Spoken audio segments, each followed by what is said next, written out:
Bonjour et bienvenue dans ce nouveau tutoriel. Donc aujourd'hui je vais vous parler de FreeNAS.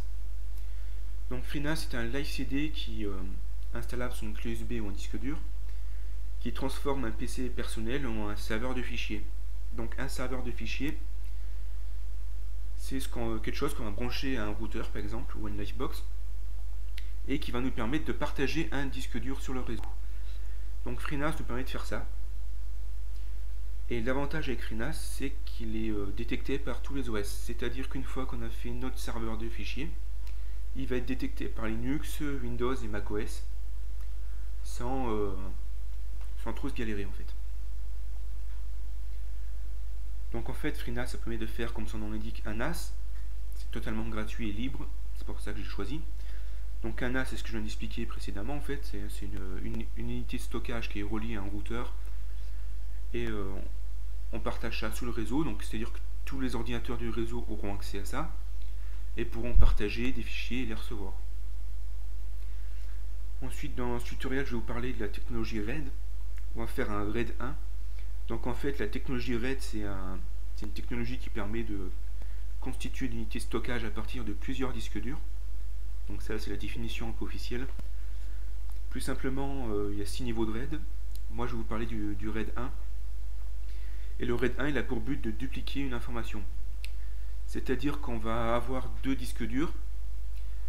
Le premier disque dur va contenir des données et le deuxième va servir de sauvegarde. C'est-à-dire qu'il va copier l'intégralité du premier disque dur en temps réel et de manière invisible pour l'utilisateur. Donc j'ai décidé de faire ça tout simplement parce que c'est utile déjà d'une et que ça permet de sécuriser un peu nos fichiers.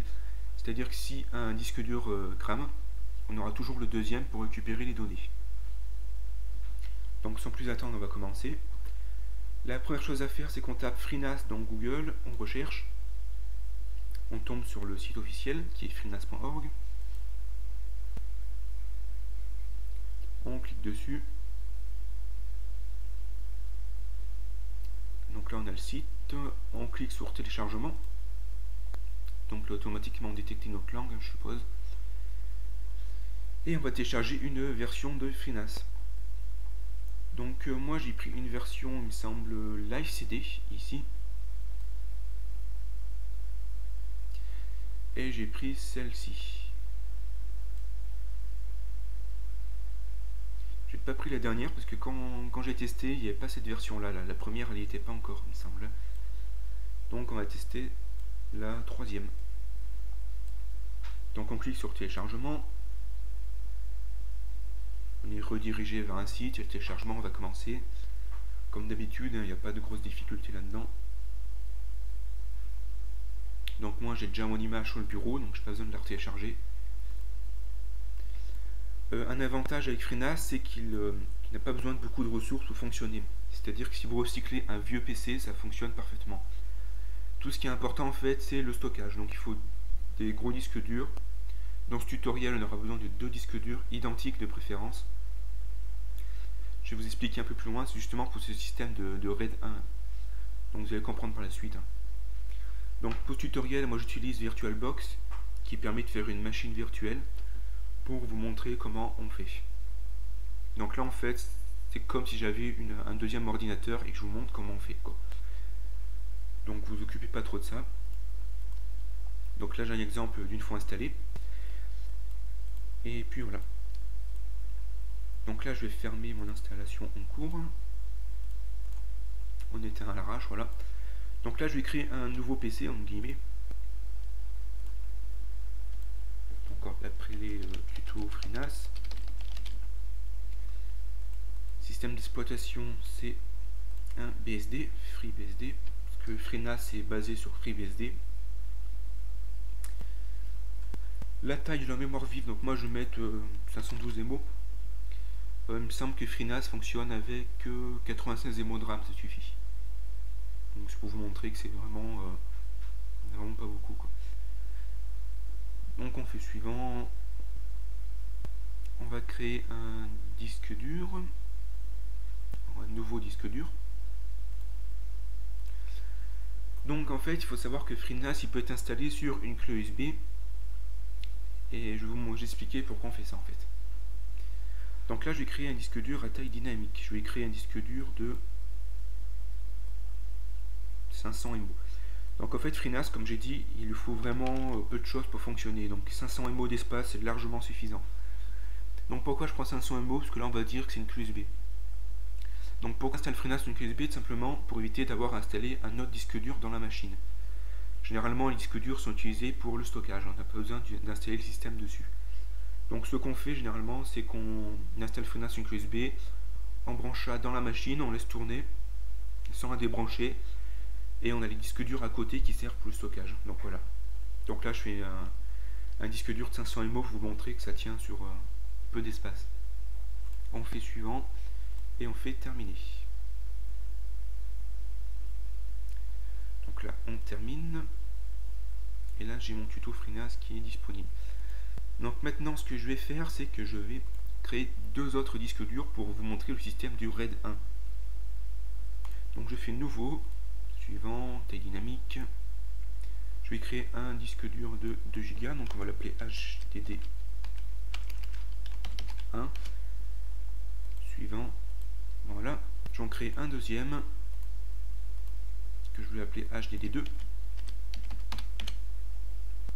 de 2 Go. Et je termine. Ensuite je lance dans les préférences de mon ordinateur virtuel. Donc là je vous montre ce que je fais, mais en fait vous n'allez pas le faire. En fait là je configure un PC pour qu'il soit pour que je puisse vous montrer quoi. Donc là ce que je fais, vous n'avez pas besoin de le faire. Je vais ajouter mes deux disques durs. Donc là c'est pas DDI, c'est HDD. Voilà, donc là, et je fais OK. Là, je vais dans Préférences, j'ai oublié de faire quelque chose. Disque optique, je vais charger l'image ISO, voilà. Donc là, j'ai fait tout ça. Sauf que chez vous, on n'a pas besoin de le faire. Sauf si vous voulez faire comme moi avec un ordinateur virtuel. Donc chez vous, ce que vous avez à faire, c'est recycler un vieux PC, mettre deux disques durs identiques dedans, avoir une clé USB si c'est compatible, ou sinon un vieux disque dur avec peu d'espace dessus. Et voilà. Et ensuite, avec un peu de RAM, tout ça. Ensuite, vous insérez le CD que vous aurez préalablement gravé de l'image ISO de FreeNAS. Donc pour graver une image ISO, bon, c'est pas bien compliqué. Hein. Je vais peut-être mettre un lien dans l'article sur le blog. Et vous bootez sur l'image sur le CD. Donc là, on va faire ça. F12, je boot sur le CD. Et là, on voit que FreeNAS il démarre sur le CD. Donc là je fais un petit zoom pour vous montrer ce qu'il fait. Ça peut prendre du temps. Généralement c'est assez rapide. Donc voilà. Donc là on fait boot par défaut, donc 1, sinon on attend 10 secondes pour qu'il se démarre par défaut.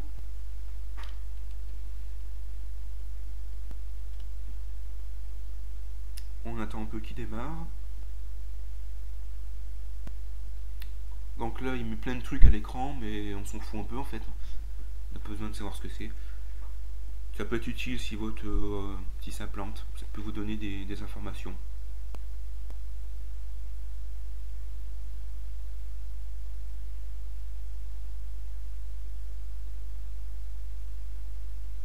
Donc c'est un peu long, voilà.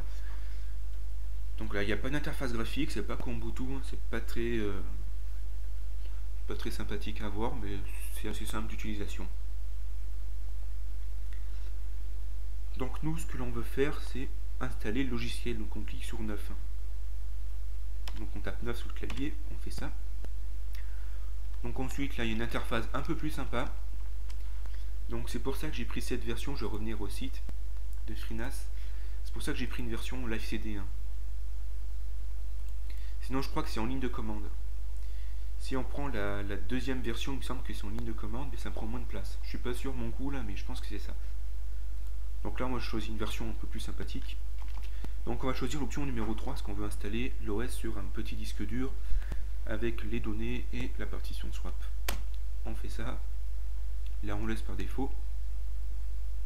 Donc là, il me dit de sélectionner le CD, le DVD pour installation. Donc là, par défaut, c'est celui-là. On installe sur le premier disque dur qu'on a créé de 500 MO, les deux autres sont destinés au stockage. Donc là je le rappelle, normalement on fait ça sur une clé USB hein, pour éviter de gaspiller un disque dur. Sauf que moi je peux pas faire ça dans le tuto. La partition pour l'OS, on laisse sur 128 MO, donc je vous ai dit que ça prend pas beaucoup de place. Est-ce qu'on veut ajouter une partition swap? Donc moi chez moi quand j'ai testé j'ai mis 8, donc on va faire pareil. On va mettre aussi 128 tant qu'à faire. On fait OK. Là normalement tout se passe bien. S'il y a une erreur de toute manière il va le... Enfin, donc là tout se passe bien. Notre système est installé. Donc là on voit que tout s'est passé bien. On fait entrer pour continuer. On fait exit. Ensuite on éteint le système. Donc on tape 8, on éteint. Oui, on veut éteindre. Donc là notre truc est installé. Donc vous voyez c'est rapide. Bon en même temps j'ai un quad-core donc ça aide un peu. Donc on éteint, voilà. Il faut qu'on enlève le CD. Donc chez vous, vous enlevez le CD du lecteur, on n'a plus besoin de booter dessus. Donc moi je vais dans préférences et j'enlève le CD. Voilà. Ensuite on redémarre.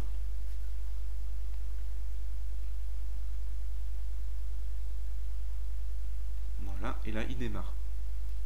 Sauf que là l'installation elle était faite sur le disque dur. Donc vous voyez c'est exactement pareil, donc on boot par défaut. Et ensuite on aura 2-3 petites configurations à faire. Donc vous allez voir c'est vraiment pas compliqué du tout.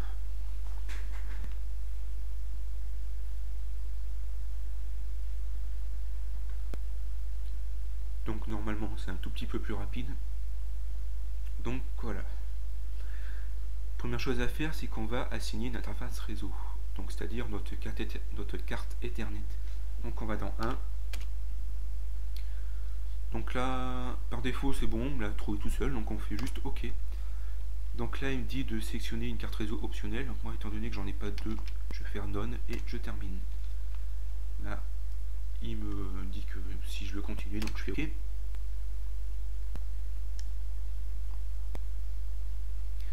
Deuxième chose à faire, c'est de configurer tout ce qui est adresse IP, DHCP et tout le tralala. Donc on fait 2.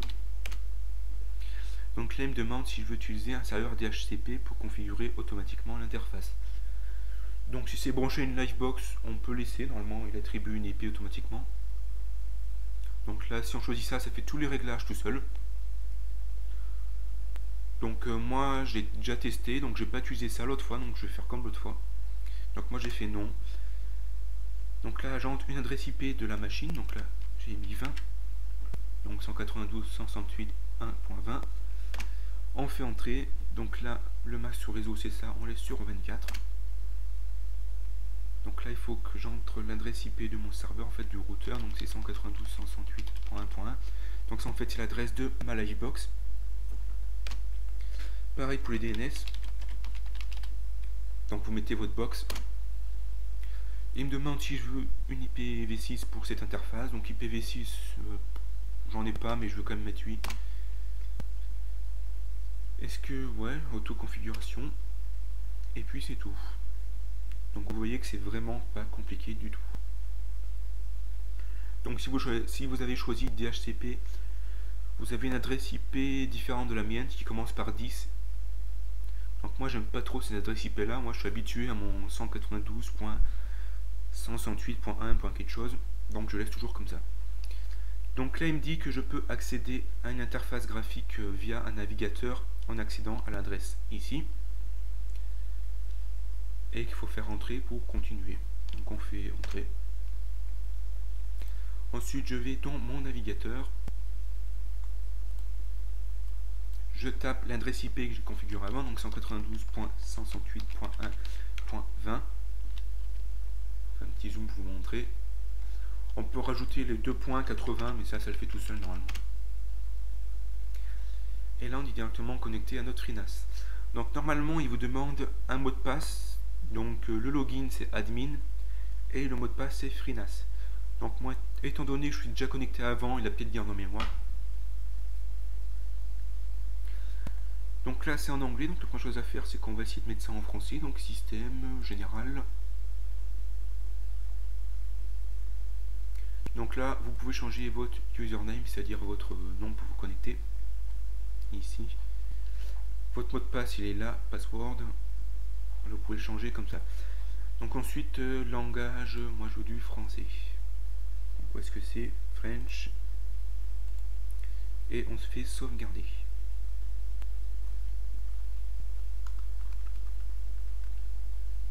Et du coup tout se traduit en français. Donc là généralement on laisse les valeurs par défaut qui conviennent parfaitement, soit votre mot de passe et votre login, que je vous conseille de changer. Donc étant donné que je suis un tuto, moi je vais pas m'embêter à changer ça. Donc ensuite l'interface web, elle est assez sympa, c'est vraiment très intuitif. Donc on a donc les systèmes, réseau, disque, service, accès, statut, diagnostic, avancé et aide. Donc l'interface réseau, donc on a déjà configuré ça tout à l'heure, donc on va pas s'y intéresser. Disque, on va s'y intéresser tout de même. Donc on va dans disque, on fait gestion. Dans gestion, il y a une petite croix ici. On ajoute un disque. Donc faites gaffe de ne pas prendre le premier, parce que le premier c'est là qu'on a installé notre système dessus. Donc si vous le prenez, ça va pas être bon, ça ne marchera pas. Donc nous, on veut le disque numéro 2. Description, je vais mettre HDD1. Mode de transfert auto, on laisse par défaut. On fait ajouter. On fait pareil pour le deuxième. Voilà, HDD2. Et on fait ajouter. Voilà, donc ensuite on fait appliquer les changements. Et là on voit que c'est connecté. Maintenant ce qu'il faut faire, on va faire un système en RAID 1 comme je vous ai dit. Donc on va dans disque, formater. On choisit le disque numéro 1 et on choisit software RAID. Donc j'espère que vous voyez, voilà. Formater le disque, oui. Donc normalement vous n'avez aucune donnée dessus. Dans le cas contraire, ça les efface. Donc là, il y a les résultats de la commande. Donc ça c'est terminé sans trop de problèmes. On fait pareil pour le deuxième disque. Et on fait formater le disque. Donc nos deux disques sont formatés en software RAID. Ensuite on va dans disque RAID logiciel. On en crée un nouveau. Donc on est sur l'onglet RAID 1. Donc comme je vous ai dit, il y a plusieurs types de RAID. Il y a le RAID 0, le RAID 1 et le RAID 5. Je vais vous montrer un peu de la doc pour vous montrer à quoi ça correspond. Donc une petite parenthèse. On va sur comment ça marche. Et il y a un petit article sur les différents types de RAID qui existent qui est assez sympathique. Donc on tape RAID dans la barre de recherche et protection RAID. Et là vous avez tous les différents types de RAID. Donc comme je vous ai dit, il y a 6 niveaux. Vous avez des définitions. Et puis voilà quoi. Donc c'est pas très compliqué, je vous conseille de le lire, c'est intéressant. Voilà, donc ça c'était la petite parenthèse. Donc on est sur l'onglet RAID 1 dans gestion. On en ajoute un nouveau. Donc on clique ici. On donne un nom au RAID. Donc moi je l'appelle tout simplement RAID 1. Ensuite, algorithme d'équilibrage, on laisse par défaut. On sélectionne les deux disques durs. Donc on clique, on appuie sur la touche CTRL pour garder le premier et on reclique. On sélectionne les deux. Et on clique sur ajouter. Voilà. Et on applique les changements.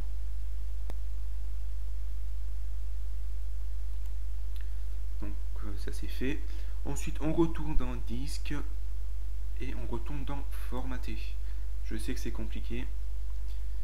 Donc on y va une première fois pour le formater en software RAID. Une fois qu'on l'a monté en RAID, on le reformate. Donc là il y a un petit problème apparemment, parce que normalement il devrait me détecter.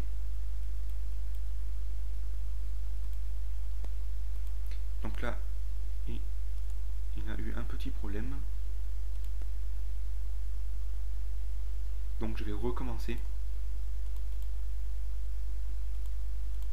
Voilà, software RAID, on le reformate, parce que normalement il me détecte automatiquement. Donc on recommence l'opération.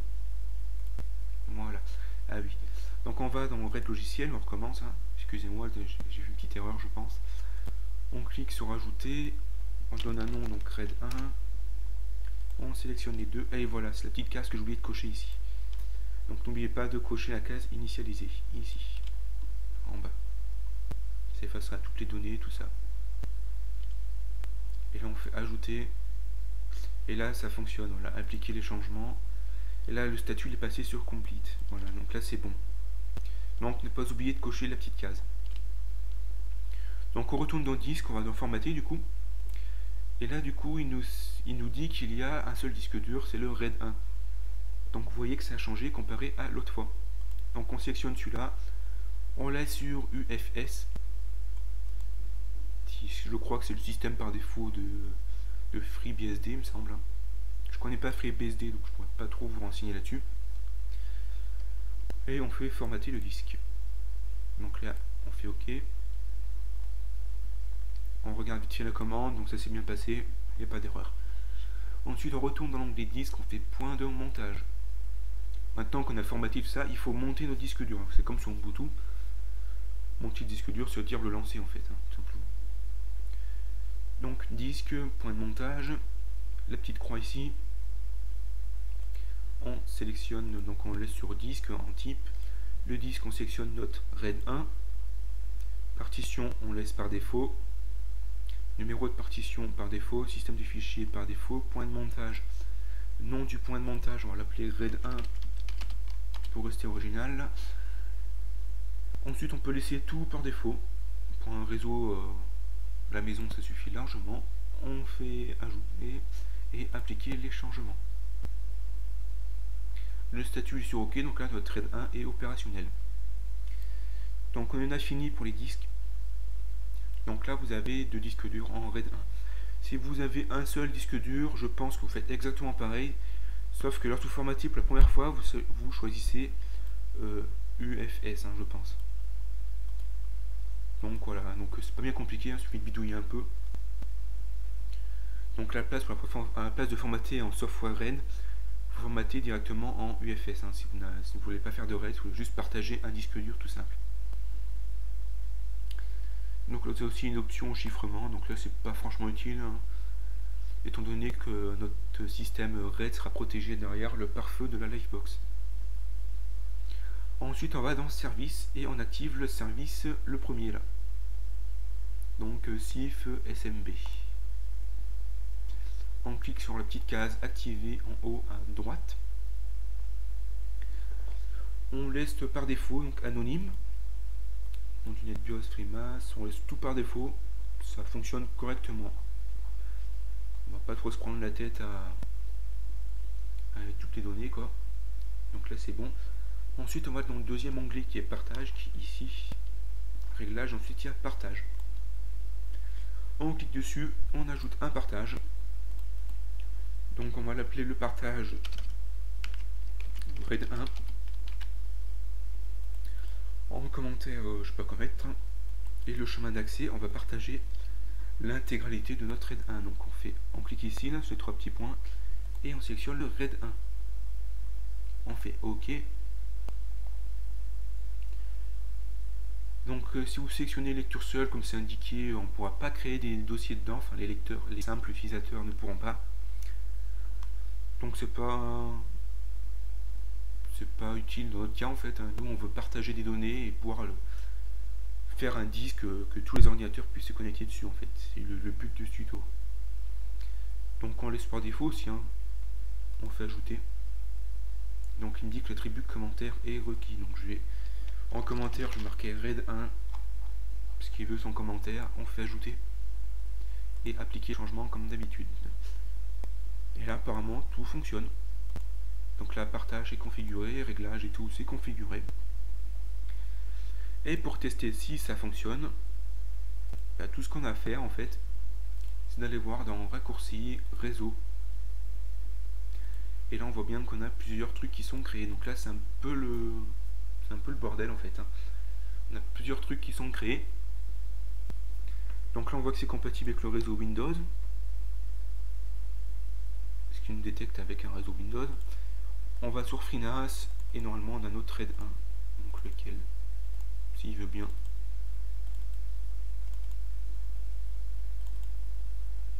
Ouais, normalement on peut partager des données comme ça. là je sais pas trop ce que c'est tout ce bordel là. Je sais pas pourquoi ils l'ont créé là, il est en double, je comprends pas trop pourquoi en fait. Bon, c'est pas grave.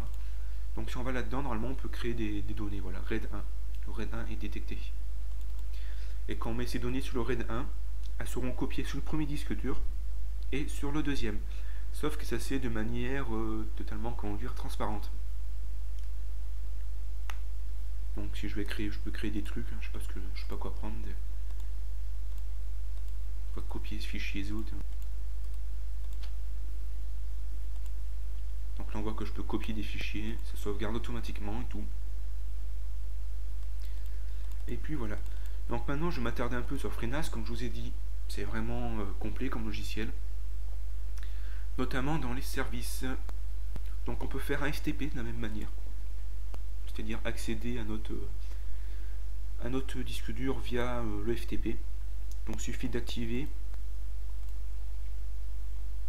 puis ensuite ça fonctionne correctement. Il n'y a pas. Il suffit de bidouiller un peu. Hein. Donc ça j'ai pas testé chez moi, mais à mon avis c'est très simple à mettre en place. Hein. C'est vu qu'en laissant les choix par défaut ça fonctionne. Donc voilà. Ensuite on a TFTP, donc c'est le FTP sécurisé, ça il me semble. SSH, NFS. Donc après il y en a plein que je connais pas là. UPnP, donc le UPnP on l'aime bien celui-là. Parce que j'ai déjà fait 2 tutos dessus. Donc je vais en parler, parce que celui-là je l'ai testé.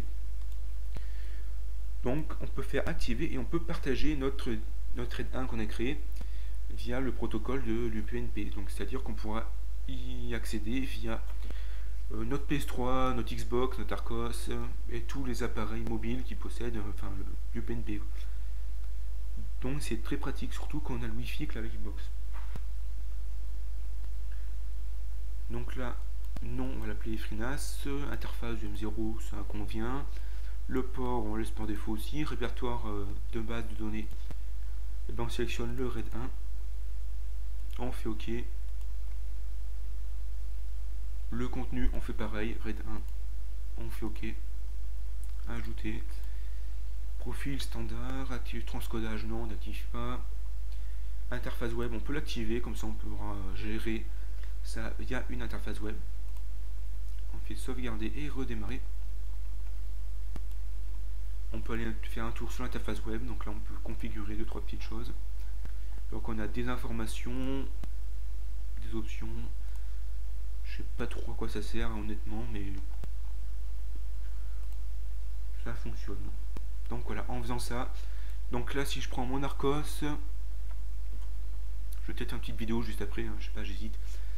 Donc si je prends mon Arcos, que je vais dans le réseau PNP, et que j'ai partagé de la musique sur le RAID 1 là, je pourrais y avoir accès avec l'Arcos, pareil avec la PS3 et la Xbox.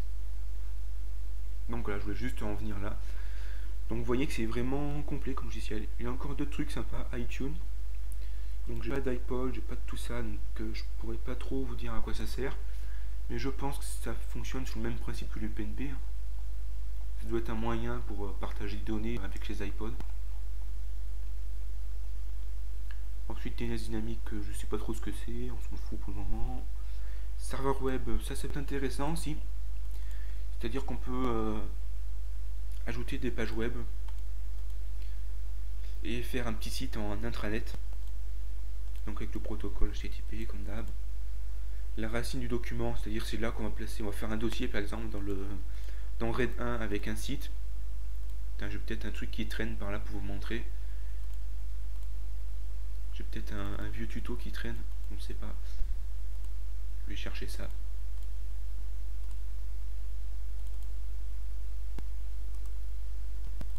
Donc voilà, je vais essayer de vous montrer vite fait comment ça marche. J'ai pas testé, donc si ça marche pas, là c'est du live. Donc là on fait pareil, racine du document, RAID 1, tuto 1, voilà. Et je pense que si on active le serveur web, on fait ça, tac. Port requis, port c'est 80 me semble, par défaut.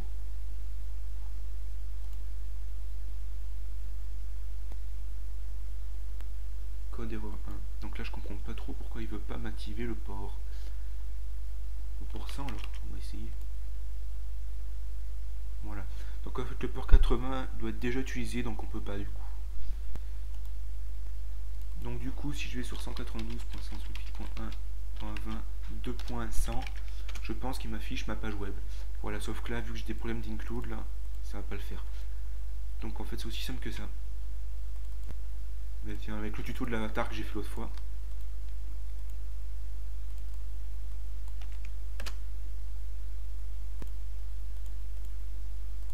J'ai récupéré tous les fichiers, voilà. Juste vous montrer vite fait, hein. C'est pas... Voilà. Donc là, en fait, on peut héberger un petit site en intranet qui supporte le PHP apparemment. Je me demande s'il y a une base de données d'installer, mais je pense qu'il y a un moyen de l'installer sur FreeBSD manuellement via la commande. Avec ça, je pense qu'il y a moyen de... Je pense qu'il y a moyen d'installer une base de données MySQL. Donc voilà, c'est une petite parenthèse pour vous montrer vite fait les fonctionnalités. Hein. Et il y a un service BitTorrent, donc ça peut être sympa pour télécharger ça. Donc là c'est pareil, je sais pas trop comment ça marche, on peut regarder vite fait. Hein. Répertoire de téléchargement Z1 comme nav.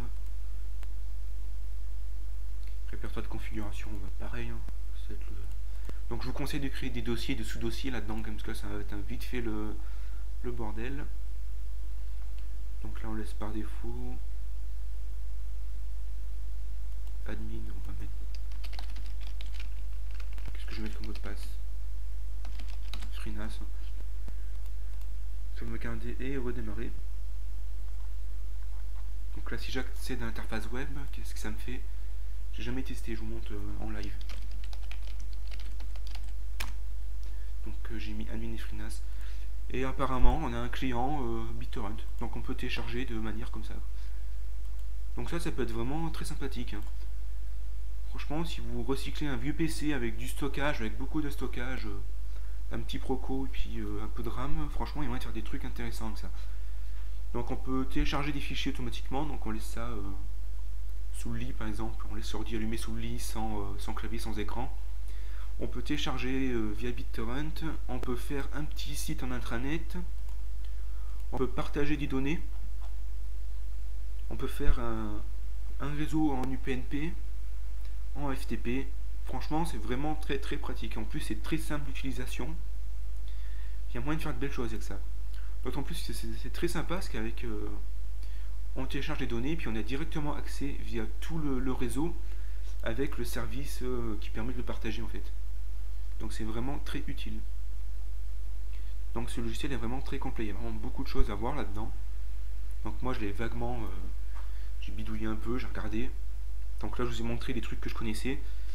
Après il y a plein d'autres services, à mon avis ça doit être sympa aussi, mais je sais pas à quoi ça correspond, je pourrais pas vous expliquer, je suis désolé. Et puis voilà quoi, c'est vraiment un truc assez sympa. Donc aujourd'hui on a appris plein de choses, on a appris à faire un stockage en réseau, on peut télécharger en même temps, faire une interface web, tout ça, enfin c'est vraiment... En plus j'aime bien l'interface dans Firefox en fait, hein, c'est vraiment très pratique. Donc voilà, donc j'espère que vous avez bien aimé ce tuto quand même. Et puis si vous avez des questions, n'hésitez pas à laisser des commentaires sur le blog ou sur Dailymotion. Donc n'hésitez pas à partager vos trouvailles sur ce logiciel dans les commentaires. Sinon vous pouvez me suivre sur Twitter et sur Facebook. Donc voilà, sur Twitter et sur Facebook, je vous invite à rejoindre le groupe. Et puis bonne chance.